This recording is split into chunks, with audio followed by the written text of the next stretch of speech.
Welcome back. I hope you got some ahas thinking through that questionnaire and reflections upon what I would call now your current reality.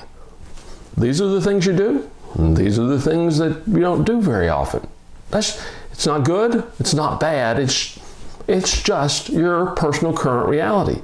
My current reality would look a little different than yours. Another person's will look different as well. It's for you. So, let's move on to the next concept. Next concept, some people flinch at it a little bit. It's taking 100% responsibility. See, there's only one person can make the changes in your life, and that's you. The first place I learned this was in a book. Matter of fact, this is my original copy of The Magic of Thinking Big. And in it, in chapter 2, it's quite interesting. It's called Cure Yourself of Excusitis, the Failure Disease. Let me read you a bit. Go deep into your study of people, and you'll discover unsuccessful people suffer a mind-deadening thought disease. We call this disease excusitis. Every failure has this disease in its advanced form, and most average persons have at least a mild case of it. You will discover that excusitis explains the difference between the person who is going places and the fellow who is barely holding on. You will find that the more successful the individual, the less inclined he is to make excuses. But the fellow who has gone nowhere and has no plans for getting anywhere always has a book full of reasons to explain why. Persons with mediocre accomplishments are quick to explain why they haven't, why they don't, why they can't, and why they aren't. Study the lives of successful people, and you'll discover this. All the excuses made by the mediocre fellow could be, but aren't, made by the successful person. Like any disease, excusitis gets worse if it isn't treated properly. A victim of this thought disease goes through this mental process. I'm not doing as well as I should. What can I use as an alibi that will help me save face? Let's see.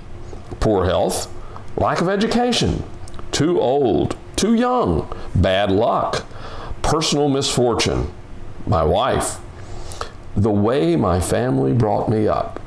See, excusitis is just the opposite of taking 100% responsibility. Let's look at a couple of those examples we talked about in the last segment in order to see what I mean by taking 100% responsibility. Let's think about that car going across the desert with Emily and I driving. Now, once I learned that we weren't going to get there on time, I had a couple of choices.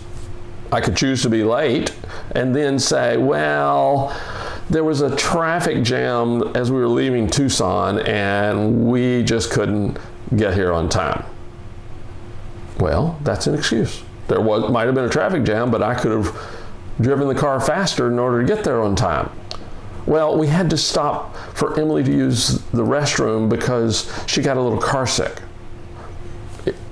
Fact is, she might have gotten a little car sick. But then, if I hadn't made the choice to go faster to catch up, if I hadn't made the choice to push that accelerator a little harder, I'd have been late. If I do make the choice, notice I make the choice to push that accelerator to move a little faster, then I eliminate excusitis. I take 100% responsibility of getting there on time, and I get there on time.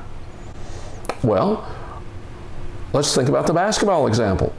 I needed to change the way I shot. Coach Carden could instruct me. Coach Carden could give me the technique that would improve my basketball skills, but he couldn't shoot the basketball for me.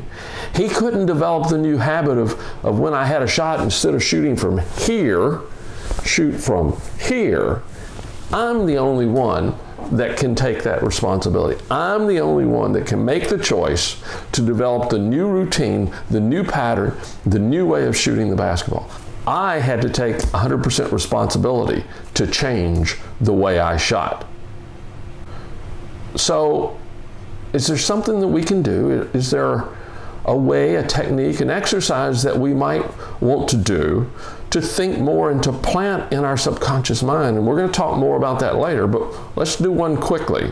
Let me share with you another example. It's a passage out of a book written by Andy Andrews called The Traveler's Gift. And I was given permission to share this with folks in my book, The Power of Living by Design. Let me share this passage with you. The passage is titled, "The Buck Stops Here." From this moment forward, I will accept responsibility for my past. I understand that the beginning of wisdom is to accept the responsibility for my own problems, and that by accepting responsibility for my past, I free myself to move into a bigger, brighter future of my own choosing. Never again will I blame my parents, my spouse, my boss, or other employees for my present situation. Neither my education nor lack of one, my genetics, or the circumstantial ebb and flow of everyday life will affect my future in a negative way. If I allow myself to blame these uncontrollable forces for my lack of success, I will be forever caught in a web of the past. I will look forward. I will not let my history control my destiny. The buck stops here. I accept responsibility for my past. I am responsible for my success. I am where I am today, mentally, physically, spiritually, emotionally, and financially, because of decisions I have made. My decisions have always been governed by my thinking. Therefore, I am where I am today, mentally, physically, spiritually, emotionally, and financially, because of how I think. Today, I will begin the process of changing where I am mentally, physically, spiritually, emotionally, and financially by changing the way I think. My thoughts will be constructive, never destructive. My mind will live in the solutions of the future. It will not dwell in the problems of the past. I will seek the association of those who are working and striving to bring about positive changes in the world. I will never seek comfort by associating with those who have decided to be comfortable. When faced with the opportunity to make a decision, I will make one. I understand that God did not put in me the ability to always make right decisions. He did, however, put in me the ability to make a decision and then make it right. The rise and fall of my emotional tide will not deter me from my course. When I make a decision, I will stand behind it. My energy will go into making the decision. I will waste none on second thoughts. My life will not be an apology. It will be a statement. The buck stops here. I control my thoughts. I control my emotions. In the future, when I am tempted to ask the question, why me? I will immediately counter the answer, why not me? Challenges are gifts, opportunities to learn. Problems are the common thread running through the lives of great men and women. In times of adversity, I will not have a problem to deal with. I will have a choice to make. My thoughts will be clear. I will make the right choice. Adversity is preparation for greatness. I will accept this preparation. Why me? Why not me? I will be prepared for something great. I accept responsibility for my past. I control my thoughts. I control my emotions. I am responsible for my success. The buck stops here. let me suggest that an exercise you do for the next 5 days is those last few lines.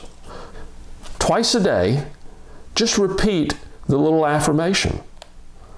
I accept responsibility for my past. I control my thoughts. I control my emotions. I am responsible for my success. I accept responsibility for my past. I control my thoughts. I control my emotions. I am responsible for my success. Just repeat that twice a day, 2 times. It'll help you remind yourself that you are 100% responsible. Let's move on to the next section.